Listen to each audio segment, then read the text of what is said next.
दोस्तों नमस्कार, ये है मार्गदर्शन फॉर सिविल सर्विसेज। मैं अनुराग चौधरी। दोस्तों उत्तर प्रदेश और उत्तराखंड लोक सेवा आयोग द्वारा आयोजित किए जाने वाले आरओ परीक्षा यानी समीक्षा अधिकारी सहायक समीक्षा अधिकारी के लिए सामान्य अध्ययन के महत्वपूर्ण प्रश्नों के रिवीजन के क्रम में इस वीडियो में प्रस्तुत है भारत के भूगोल का भाग 1। इसमें हम भारत के भूगोल के सामान्य परिचय, भौतिक विभाजन, तटीय भाग, राज्य और केंद्र शासित प्रदेश तथा प्रजाति और जनजातियों से संबंधित सभी महत्वपूर्ण प्रश्नों को रिवाइज करेंगे। तो आइए शुरू करते हैं आज का वीडियो। पहला प्रश्न है दोस्तों, भारत के निम्नलिखित राज्यों के समूहों में कौन सा समूह पाकिस्तान से सीमा बनाता है? तो यहाँ पर 4 ऑप्शन आपके दिए गए हैं।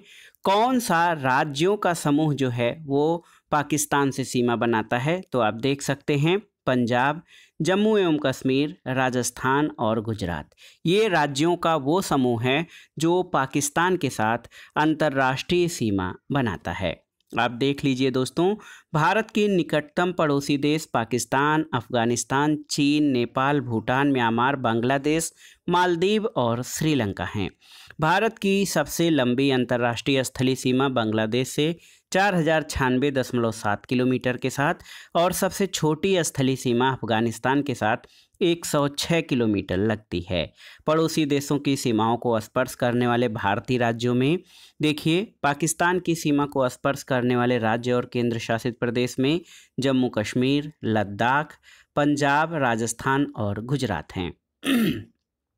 अफगानिस्तान की सीमा से स्पर्श करने वाला एकमात्र केंद्र शासित प्रदेश लद्दाख है और चीन की सीमा को स्पर्श करने वाले राज्य और केंद्र शासित प्रदेशों में लद्दाख, हिमाचल प्रदेश, उत्तराखंड, सिक्किम और अरुणाचल प्रदेश हैं। जबकि बांग्लादेश की सीमा को स्पर्श करने वाले राज्यों में मिजोरम, त्रिपुरा, असम, मेघालय और पश्चिम बंगाल हैं। म्यांमार की सीमा को स्पर्श करने वाले राज्यों में अरुणाचल प्रदेश, नागालैंड, मणिपुर और मिजोरम। जबकि नेपाल की सीमा को स्पर्श करने वाले राज्यों में उत्तराखंड, उत्तर प्रदेश, बिहार, पश्चिम बंगाल और सिक्किम राज्य हैं। अगले प्रश्न पर आते हैं, किस राज्य की सीमा बांग्लादेश से नहीं मिलती है? तो सबसे ज़रूरी ये बात है आपको जानना है कि बांग्लादेश से किन किन राज्यों की सीमाएं मिलती हैं। मिजोरम, त्रिपुरा, असम, मेघालय और पश्चिम बंगाल। तो यहाँ पर सही उत्तर क्या हो जाएगा? मणिपुर की सीमा जो है ये बांग्लादेश से टच नहीं करती है। अगला प्रश्न है दोस्तों, हिमालय में त्रिशूल। देखिए, हिमालय में त्रिशूल शिखर के संदर्भ में निम्नलिखित में से कौन से कथन सही हैं? 2 कथन आपके दिए गए हैं। ये उत्तराखंड के बागेश्वर जिले में स्थित है, सही है। और ये चोटी 1500 मीटर से भी अधिक ऊंची है, 7500 मीटर से भी अधिक ऊंची है, ये गलत है। तो केवल और केवल कथन 1 आपका सही होगा दोस्तों। ऑप्शन ए सही उत्तर हो जाएगा। आप जान लीजिए, त्रिशूल 3 हिमालय पर्वत चोटियों का एक समूह है जिसकी सबसे ऊंची चोटी त्रिशूल 1 की ऊंचाई 7120 मीटर है। ये उत्तराखंड के बागेश्वर जिले में है और ये समूह भगवान शिव के त्रिशूल के समान प्रतीत होता है। अगला प्रश्न है दोस्तों, बहुत ही महत्वपूर्ण और आसान सा प्रश्न है कि डूरंड सीमा रेखा आपसे पूछा गया है कि डूरंड रेखा किसके साथ भारत की सीमा निर्धारित करती थी? ऑप्शन है अफगानिस्तान, बर्मा, नेपाल और तिब्बत। तो सही उत्तर है अफगानिस्तान। दोस्तों, भारत और पाकिस्तान के मध्य अंतर्राष्ट्रीय सीमा का निर्धारण रेड क्लिफ रेखा के द्वारा किया गया है। डूरंड रेखा जो है आप जान लीजिए कि ये भारत और अफगानिस्तान के मध्य है। मैकमोहन रेखा भारत और चीन के मध्य और मैगीनाट रेखा फ्रांस और जर्मनी के मध्य सीमा का निर्धारण करती है। अगला प्रश्न है, भारत के लिए निम्नलिखित कथनों में से कौन सा असत्य है? आपको बताना है। भारत विश्व का 7वां बड़ा देश है, बिल्कुल सही है। भारत जनसंख्या की दृष्टि से विश्व का दूसरा राष्ट्र है, बिल्कुल सही, चीन के बाद। और इसकी भूमि सीमा का विस्तार लगभग 15,200 किलोमीटर है, ये भी सही है। और सर्वप्रथम सूर्योदय इसके मिजोरम राज्य में होता है, ये आपका सही नहीं है क्योंकि मिजोरम सबसे पहले अरुणाचल प्रदेश राज्य में होता है। तो ऑप्शन डी आपका सही नहीं है। दोस्तों, भारत में सबसे पहले सूर्योदय अरुणाचल प्रदेश राज्य में होता है। भारत दुनिया का 7वां बड़ा देश है और जनसंख्या की दृष्टि से चीन के बाद दुनिया का दूसरा देश है और इसकी भूमि सीमा का विस्तार लगभग 15,200 किलोमीटर है। अगला प्रश्न है, निम्नलिखित भारत की चोटियों में कौन कर्क रेखा को 2 बार पार करती है? माही। भारत की नदियों में कौन कर्क रेखा को 2 बार पार करती है? माही, चंबल, नर्मदा या उपर्युक्त में से कोई नहीं। तो हम कई वीडियो में पढ़ चुके हैं दोस्तों, माही नदी जो है ये कर्क रेखा को 2 बार पार करती है और ये मध्य प्रदेश से इसका उद्गम होता है, राजस्थान गुजरात में प्रवाहित होते हुए ये खंबात की खाड़ी में गिरती है। तो याद रखिएगा, माही नदी कर्क रेखा को 2 बार काटती है। अगला प्रश्न है, निम्नलिखित में से किस राज्य से कर्क रेखा नहीं गुजरती है? आपको बताना है। त्रिपुरा, छत्तीसगढ़, मणिपुर और मिजोरम में से। तो सही उत्तर मणिपुर से नहीं गुजरती है। दोस्तों, मणिपुर कर्क रेखा पर नहीं है। कर्क रेखा भारत के कुल 8 राज्यों जो है गुजरात, राजस्थान, मध्य प्रदेश, छत्तीसगढ़, झारखंड, पश्चिम बंगाल, त्रिपुरा और मिजोरम से होकर गुजरती है, मणिपुर से नहीं। भारत के भौतिक विभाजन से संबंधित महत्वपूर्ण प्रश्नों को देख लेते हैं। पहला है, निम्नलिखित में से कौन एक सही सुमेलित नहीं है? नाथुला दर्रा अरुणाचल प्रदेश, तो ये आपका सही सुमेलित नहीं है क्योंकि नाथुला जो है ये सिक्किम राज्य में स्थित है। लिपू लेक उत्तराखंड में है, हिमाचल प्रदेश में रोहतांग है और पालघाट दर्रा दक्षिण भारत में केरल राज्य में है। तो ऑप्शन ए आपका सही सुमेलित नहीं है। दोस्तों, आप जान लीजिए, नाथुला दर्रा सिक्किम में है, लिपू लेक उत्तराखंड में, रोहतांग हिमाचल प्रदेश और पालघाट केरल राज्य में स्थित है। अगला प्रश्न है, इनमें से कौन सा दर्रा पश्चिमी घाट पर्वत श्रृंखला में नहीं है? आपको बताना है। ऑप्शन है थाल घाट, भोर घाट, खैबर दर्रा और पाल घाट। तो सही उत्तर है खैबर दर्रा पश्चिमी घाट श्रृंखला में नहीं है। दोस्तों, थाल घाट, भोर घाट और पाल घाट दर्रे पश्चिमी घाट श्रृंखला में हैं, जबकि खैबर दर्रा पाकिस्तान में है। ये पाकिस्तान और अफगानिस्तान को जोड़ता है। अगला प्रश्न है, निम्नलिखित में से कौन सबसे नवीन पर्वत श्रेणी है? आपको बताना है। बहुत ही महत्वपूर्ण प्रश्न है। ऑप्शन है आपके विंध्य, अरावली, शिवालिक या अन्नामलाई। तो सही उत्तर है शिवालिक पर्वत श्रेणी। याद रखिएगा, भारत में सबसे नवीन पर्वत श्रेणी शिवालिक श्रृंखला है, जो कि वलित यानी फोल्डेड माउंटेन का उदाहरण है। अगला प्रश्न है, दक्षिण भारत की सबसे ऊंची चोटी कौन सी है? अनाईमुडी, दोदा बेट्टा, अमरकंटक या महेंद्रगिरी। तो सही उत्तर है अनाईमुडी चोटी। अनाईमुडी, जिसको अन्नाईमुदी या अनामुडी कहते हैं, ये दक्षिण भारत की सर्वोच्च पर्वत चोटी है। इसकी ऊंचाई याद रखिएगा 2695 मीटर है और ये केरल राज्य में स्थित है। और अनाईमुडी दोस्तों पश्चिमी घाट पर्वत का भाग है। अगला प्रश्न है, अधोलिखित युग्मों में से कौन सा सही सुमेलित नहीं है? आपको बताना है। माउंट आबू अरावली पर्वत श्रेणियाँ। तो आप जान लीजिए कि माउंट आबू अरावली में है, सही है। कोडई कनाल अन्नामलाई पहाड़ियाँ, तो कोडई कनाल अन्नामलाई पहाड़ियों में नहीं, बल्कि तमिलनाडु के डिंडीगुल जिले के पालनी पहाड़ियों में है। कोडई कनाल पालनी पहाड़ियों में है, याद रखिएगा। उडकमंड नीलगिरी पहाड़ियाँ, तो याद रखिएगा दोस्तों, जो है उडकमंड या जिसको हम कहें कि उटकमंड नीलगिरी पहाड़ियों में, शिमला पीर पंजाल श्रेणी में। तो शिमला जो है पीर पंजाल श्रेणी में नहीं है और आप जान लीजिए शिमला धौलाधार श्रेणी में स्थित है। तो दो बी और डी दोनों सही सुमेलित नहीं है। बी भी नहीं सुमेलित है और डी भी नहीं है। इसकी व्याख्या आप देख लीजिए। कोडई कनाल और कोडई कनाल जो है जगह, ये अन्नामलाई पहाड़ियों में नहीं बल्कि तमिलनाडु के डिंडीगुल जिले में पलनी पहाड़ियों में है। पलनी पहाड़ियाँ पश्चिम में अन्नामलाई पहाड़ियों से जुड़ी हुई हैं और शिमला पीर पंजाल श्रेणी में नहीं बल्कि धौलाधार श्रेणी में स्थित है। अगला प्रश्न है दोस्तों, सूची 1 का सूची 2 से सुमेलन करिए और दिए गए कोड से सही उत्तर का चयन करिए। तो यहाँ पर आप देखिए, गारो पहाड़ियाँ मेघालय में हैं, मिरी पहाड़ियाँ, मिरी ये अरुणाचल प्रदेश में हैं, कोल्लई मलाई पहाड़ियाँ तमिलनाडु में हैं और डालमा झारखंड में हैं। तो 1 3 2 4 मिलान करते हैं दोस्तों। 1 3 2 4 ऑप्शन ए आपका सही उत्तर हो जाएगा। तो सही उत्तर एक बार फिर से गारो मेघालय में, मिरी अरुणाचल प्रदेश, कोल्लई मलाई तमिलनाडु और डालमा झारखंड में स्थित हैं। अगला प्रश्न है, कौन सा हिमनद सबसे बड़ा है? तो ऑप्शन है सियाचिन, बाल्टोरो, चोगोलुंगमा या बियाफो। तो सही उत्तर है सियाचिन हिमनद सबसे बड़ा है। अगला प्रश्न है, मेघालय का पठार भाग है किसका? हिमालय श्रेणी का, प्रायद्वीपीय खंड का, पूर्वी घाट पर्वतों का या सतपुड़ा श्रेणी का?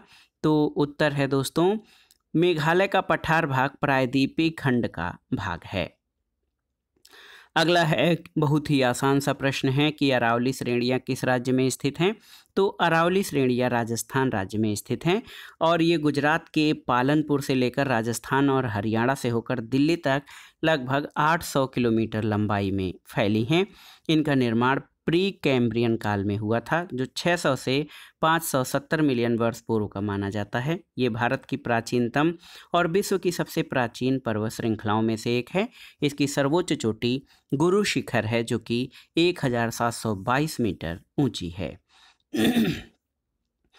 अगला प्रश्न है दोस्तों, पश्चिमी घाट के संबंध में निम्नलिखित कथनों पर विचार कीजिए। पश्चिमी घाट के संबंध में आपसे पूछा गया है, तो यहाँ पर आप देख लीजिए 3 कथन आपके दिए गए हैं, कौन सा सही है?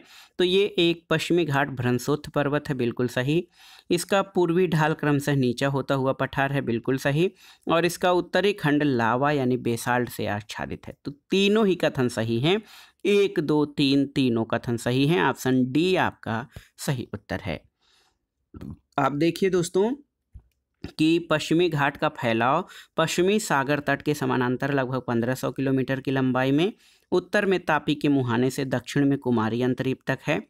ये भ्रंशोत्थ या ब्लॉक पर्वत श्रृंखला है, जिसका निर्माण स्थल के एक खंड के अरब सागर में अपसंवलन के कारण हुआ है। इसका पश्चिमी ढाल तीव्र और खड़ा है, जबकि पूर्वी ढाल मंद और सीढ़ीनुमा या नीचा होता हुआ पठार है।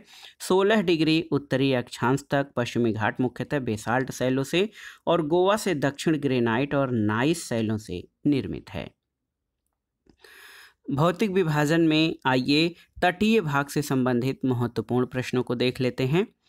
प्रश्न है कि निम्नलिखित में से किस तट से भारत का औसत समुद्र तल नापा जाता है? और ये बहुत ही महत्वपूर्ण प्रश्न है। मुंबई, चेन्नई, कोचीन या विशाखापट्टनम? तो सही उत्तर है चेन्नई से। भारत का औसत समुद्र तल चेन्नई तट से नापा जाता है। अगला प्रश्न है दोस्तों, भारत के किस राज्य का समुद्री तट सबसे अधिक लंबा है? आंध्र प्रदेश, महाराष्ट्र, गुजरात या तमिलनाडु? तो सही उत्तर है गुजरात। देखिए, भारत 3 ओर से समुद्र से घिरा हुआ है। इसकी तट रेखा 7516.16 किलोमीटर लंबी है और भारत की तट रेखा पूर्व में बंगाल की खाड़ी, दक्षिण में हिंद महासागर और पश्चिम में अरब सागर सहित मुख्य भूमि और द्वीपों से घिरी है। इसकी तट रेखा पर 9 राज्य हैं। Gujarat 1214.70 kilometre, Maharashtra 652.6 kilometre, Goa 101 kilometre, Karnataka 280 kilometre, Kerala 569 kilometre, Tamil Nadu 906.90 kilometre, Andhra Pradesh 973 kilometre, Odisha 476 kilometre, Paschim Bengal 157 kilometre. 4 संघ शासित क्षेत्र भी हैं। दादरा नगर हवेली दमन दीप 42 kilometre, Lakshadweep 132 kilometre, Puducherry 47 kilometre, Andaman Nicobar 1962 kilometre. तो मुख्य भूमि से लगे कुल तट की लंबाई 5422.6 किलोमीटर है। मुख्य भूमि से दूर कुल तट की लंबाई 2094 किलोमीटर है।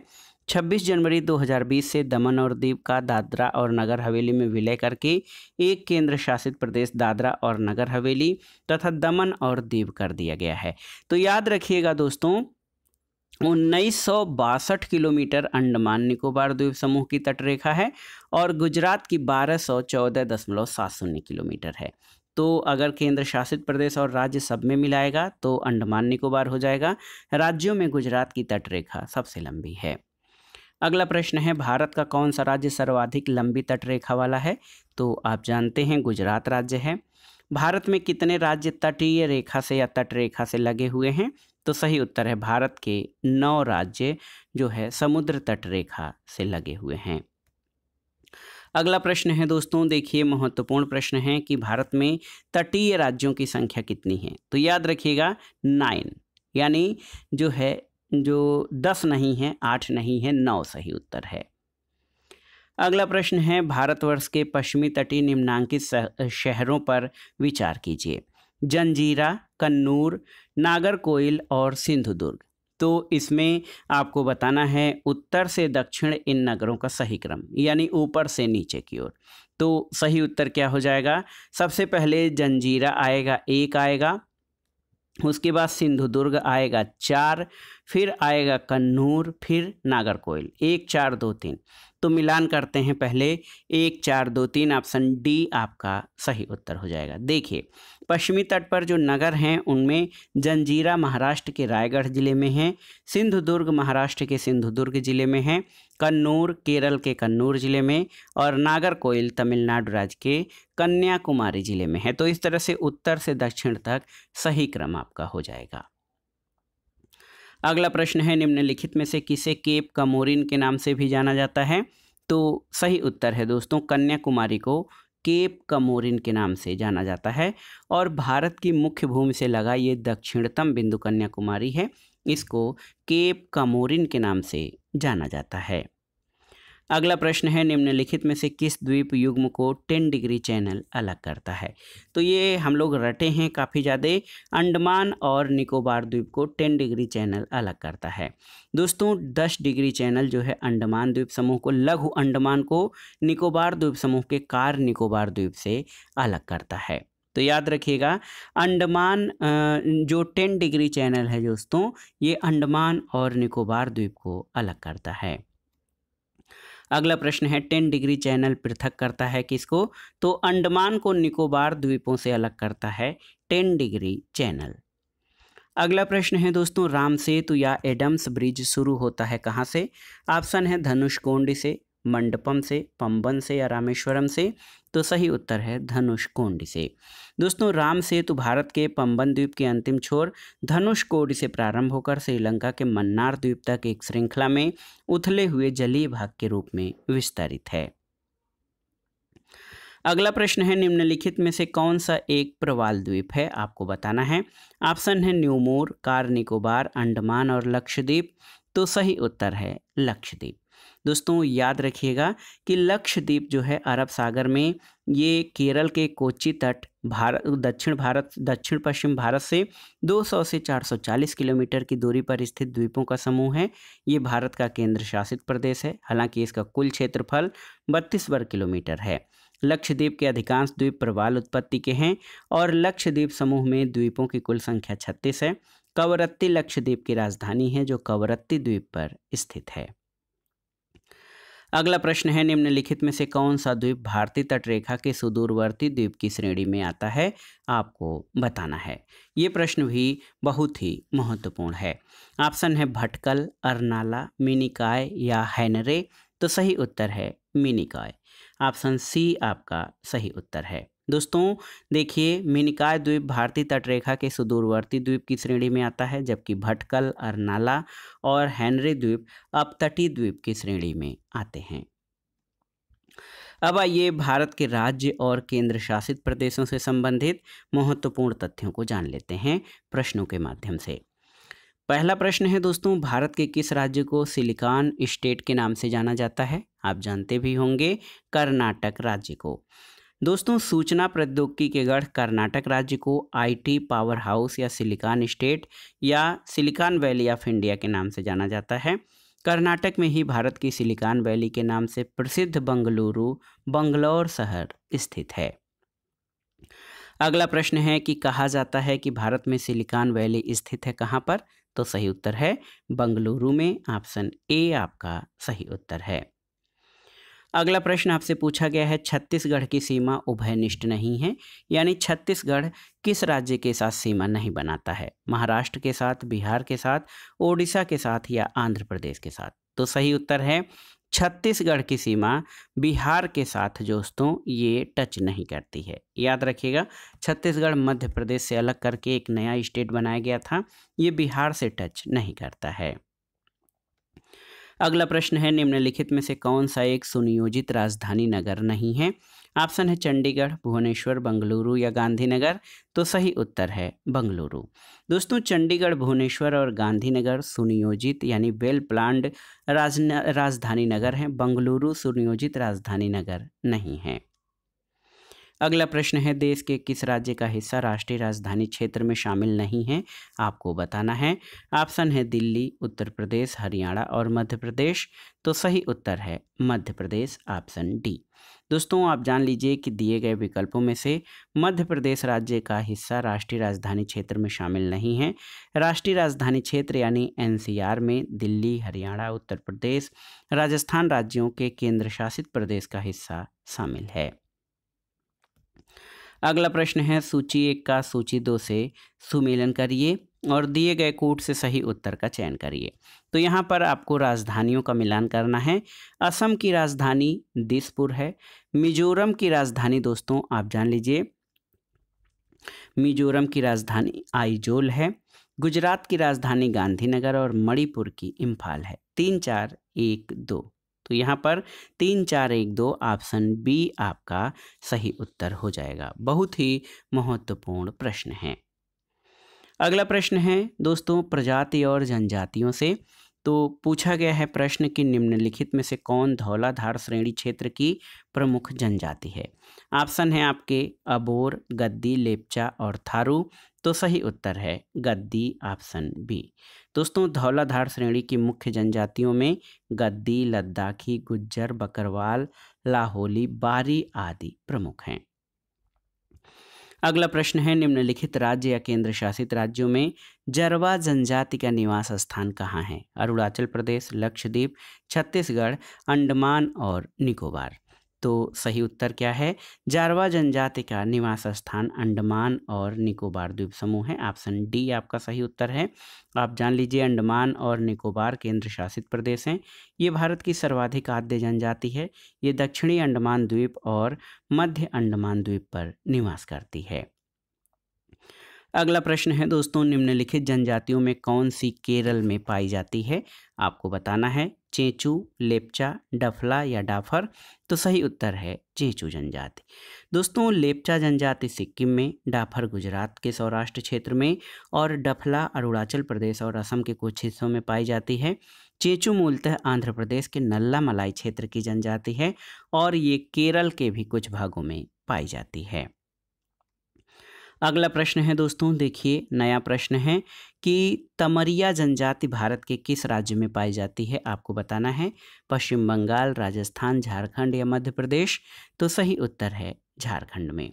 याद रखिएगा, तमरिया जनजाति भूमिज जनजाति की उपजाति है जो झारखंड और ओडिशा में पाई जाती है और 28 नवंबर 2019 की स्थिति के अनुसार झारखंड में तमरिया या तमरिया जनजाति को अनुसूचित जनजाति सूची में मुंडा जनजाति के समानार्थी शामिल किया गया है। अगला प्रश्न है दोस्तों, भारत के निम्नलिखित में से किन राज्यों में थारू जनजाति निवास कर रही है? आपको बताना है। तो ये राज्यों का समूह है। सही उत्तर हो जाएगा उत्तराखंड और उत्तर प्रदेश के पहाड़ी हिस्सों में या उत्तरी भागों में दोस्तों थारू जनजाति निवास करती है। 2011 की जनगणना के अनुसार थारू जनजाति उत्तर प्रदेश में इनकी जनसंख्या 1,05,291, उत्तराखंड में 91,342, बिहार में 1,59,939 निवास कर रही है। ये उत्तराखंड की सबसे बड़ी और उत्तर प्रदेश की तीसरी सबसे बड़ी जनजाति है गोंड और खरवार के बाद, और बिहार की भी तीसरी सबसे बड़ी जनजाति संथाल और गोंड के बाद है। अगला प्रश्न है दोस्तों, सूची 1 का सूची 2 से मिलान करिए और दिए गए कोड से सही उत्तर का चयन करिए। तो ये प्रश्न बहुत ही महत्वपूर्ण है। यहाँ पर आप देख सकते हैं, भील जनजाति राजस्थान में निवास करती है। गोंड जनजाति ये यहाँ पर मिलान कर लीजिए छत्तीसगढ़ में, लिम्बूस जनजाति याद कर लीजिए सिक्किम में, और कोनियाक नागालैंड के मुख्य आदिवासी जनजाति है। तो बहुत ही महत्वपूर्ण प्रश्न है, आप जान सकते हैं। सही उत्तर आपका हो जाएगा 2 3 4 1। इस तरह से मिलान करते हैं कि आदिवासी और अवस्थिति भील राजस्थान में, गोंड छत्तीसगढ़, लिम्बूस सिक्किम में, कोनियाक नागालैंड में। दोस्तों, भील जनजाति राजस्थान, गुजरात, महाराष्ट्र इसके अलावा छत्तीसगढ़, मध्य प्रदेश आदि राज्यों में भी पाई जाती है। तो दोस्तों ये था आज का वीडियो। आरओ आरओ परीक्षा, लोअर सबऑर्डिनेट आदि परीक्षाओं में प्रीवियस ईयर्स पेपर्स में पूछे गए प्रश्नों का रिवीजन। इसमें हमने भारत के भूगोल के अंतर्गत सामान्य परिचय, भौतिक विभाजन, तटीय भाग, राज्य और केंद्र शासित प्रदेश तथा प्रजाति और जनजाति से संबंधित महत्वपूर्ण प्रश्नों को कवर किया। दोस्तों यहाँ पर आपके लिए एक इम्पॉर्टेंट प्रश्न है जो कि अब पुराना हो चुका है। भारत में आपको बताना है कमेंट बॉक्स में, भारत में कुल कितने राज्य वर्तमान में बताना है राज्य और केंद्र शासित प्रदेश हैं। एकदम सही उत्तर आना चाहिए। भारत में कुल कितने राज्य और केंद्र शासित प्रदेश हैं। हालांकि इसमें एक चैप्टर जो हमारा था राज्य और केंद्र शासित प्रदेश का, उसमें ये प्रश्न नहीं आया, लेकिन आपके लिए ये प्रश्न है यहाँ से कि भारत में कुल कितने राज्य और केंद्र शासित प्रदेश हैं वर्तमान में, क्योंकि ये बहुत ही महत्वपूर्ण प्रश्न है। अगर जो आप इसको नहीं जानते हैं तो जान लीजिए परीक्षा में ये प्रश्न पूछेगा तो आप गलत कर देंगे। नेगेटिव मार्किंग में आपका काफ़ी नुकसान भी हो सकता है। तो इसलिए आप सर्च करके और याद करके बताइएगा कि भारत में वर्तमान में कुल कितने राज्य और केंद्र शासित प्रदेश हैं। तो ये वीडियो आपको कैसा लगा हमें कमेंट बॉक्स में ज़रूर बताइएगा। वीडियो को लाइक करें, शेयर करें और इस चैनल मार्गदर्शन फॉर सिविल सर्विसेज को सब्सक्राइब करें। वीडियो देखने के लिए धन्यवाद दोस्तों। नमस्कार।